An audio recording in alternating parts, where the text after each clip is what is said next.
Passover, or Pesach, is one of the 3 pilgrim festivals that are ordained by God in the Bible.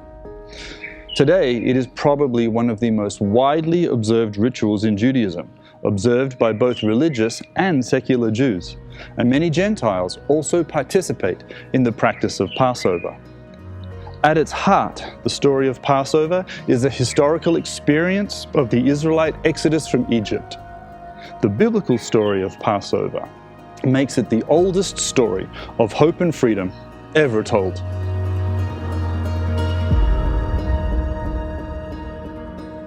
During the Second Temple period, the focus of the Passover sacrifice was the temple. Pilgrims would stream to Jerusalem, bringing with them their lambs from the sheep or the goats without a blemish or a defect, to be sacrificed or purchased when they arrived at the city, to be eaten in family groups on the 15th of Nisan. By the time of Jesus, many oral traditions had been added to the Seder, the ritual meal that is eaten with prayers, blessings, and readings from the Bible. 4 cups of wine had become part of the tradition for Jesus, which is not found in the original story at Exodus. And a place for Elijah was added to the Seder table to reflect the messianic redemptive hope that had become encapsulated in the story of Exodus. The story of Passover was understood by Jewish commentators not just to be a historical narrative committed to liturgy or to the pages of Scripture. It was deeply personal.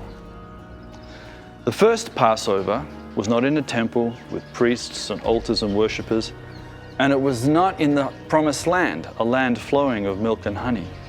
It was performed by a people in bondage in the land of captivity. Each man was to take an unblemished lamb himself into his own home, care for it for 3 days, and then personally sacrifice it and eat it roasted over fire. In the Seder, which is the liturgy used to retell the story of the Exodus, the historical characters of Moses and Aaron are not mentioned.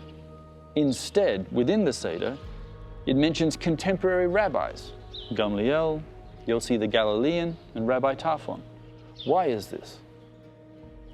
Because the redemptive story of Exodus does not remain in the past.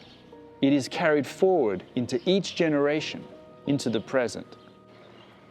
Rabbi Gamliel says, every person is obliged to consider himself as if he personally had gone forth from Egypt. And the book of Exodus also takes the story deeply personal when it says in Exodus 13:8, "On that day, tell your son, I do this because of what the Lord did for me when he brought me forth from Egypt." Redemption is deeply personal. Redemption can also be shared. The Israelites were instructed to take the blood of the Passover lamb and to put it on the door frames of their houses. When the angel of death approached that house, he would not touch anyone who lived there. He would pass over that house. Now, if you knew that anyone inside the house would be spared from this terrible plague of death, what would you do? Tradition says that the Israelites invited as many people as possible to come inside with them, to join in the Passover, to join in salvation, and that included the Egyptians. And in the morning, when the Egyptians awoke to see that they too had been spared, then they became the mixed multitude that joined Israel and left Egypt.